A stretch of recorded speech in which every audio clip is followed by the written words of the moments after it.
When it comes to research studies, then I went to CES a few years ago. Met the guys from Tonal when they just came out.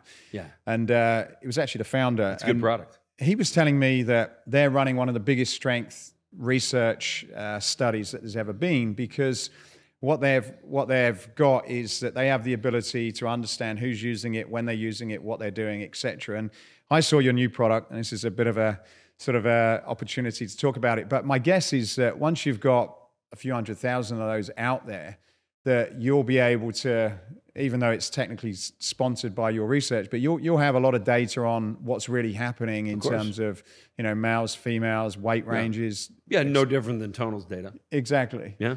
So is that part of your master plan then, to be able to have some of this that you can't really argue about? Yeah. Comparing that,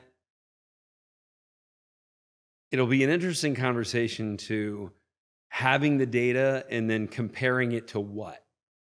Because like there is no consensus of what's like the best exercise program. You know, NASA has an exercise program that they recommend their astronauts adhere to. I think that's probably the best fully thought out exercise program. NASA's thorough. And also not biased. This is another thing I see on social media where it's sort of a internet bottom feeder trend to criticize, to do a video that criticizes somebody famous, because then you get more followers because you got that famous person's name in there. Okay, that's fine. But it's like, the bodybuilders who are critiquing some professional athletes, it's basically like, oh, this guy's an idiot, basically because he's not training like a bodybuilder. Oh, but he's not one. The guy plays basketball, so he might want to train like a basketball player. So like, and this is one thing when I work with X3 and professional teams or professional athletes, I give them the tool. I explain how the tool works. You know, we're putting more force on the body where the body is much more capable of producing force. So it's a more efficient movement. It's more exhaustive. You're going to activate more musculature and trigger more growth. If you're training for strength with it, it will induce a much greater strength response. If you're training for hypertrophy, variable resistance kind of tracks the same. It's very similar. And I'm actually building a hypertrophy program right now. I'm bringing some industry experts because I never even bothered with looking into specific hypertrophy. For me, it was strength is the most important thing. Hypertrophy is a far second, like way in the distance, almost like ridiculous to talk about. That was just my position. I played rugby. I think that's why. You know, like you don't want to be a big rugby player. You want to be a fast rugby player that can deliver power and get your job done, move around on the pitch as quickly as possible. I think the average person they're not concerned with what the circumference of their biceps are. They're concerned with performance. Like when my wife asks me to cut the tree down in the backyard and hustle all that lumber out front so the trash guys can pick it up. Like, you want to suffer while you do that, or you want to do that in half a day and have your wife be impressed? Obviously the latter.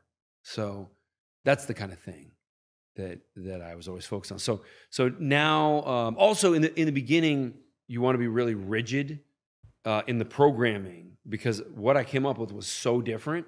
It was like, there's only one way to use this. If you don't use it this way, you're just wrong and you're not going to get any results at all. Now, why did I say that? Especially because that's not true. I said it because strategically, I only wanted people who really used it in the correct manner, because there's any exercise, there's lots of incorrect ways to do it and then not have an effect. So basically, I had a pure sample. I had users that were getting amazing results and reporting those amazing results, and people would say, well, how do you use the product? And 100% of the time, they'd be like, exactly how it says out of the box. Like, don't change anything. And so now that we have 400,000 users, there's going to be some flexibility in how to apply that. Now, with professional athletes, I always had them apply it however they saw, however their training staff saw fit. But yeah, these are all the sort of the challenges that bring us to a point where Stepani's right. There's a lot of different ways to look at it, and depending on which researcher is involved, there can be, you know, like if a bunch of guys interested in bodybuilding are doing a study, you're gonna be sure to look at the body composition numbers, because that's really what they're focused on. They don't care about the rest of it. Yeah, I think that's good. I didn't think of that. I'm sure as time goes on, there'll be more of these connected type of devices and companies, and there'll be more data.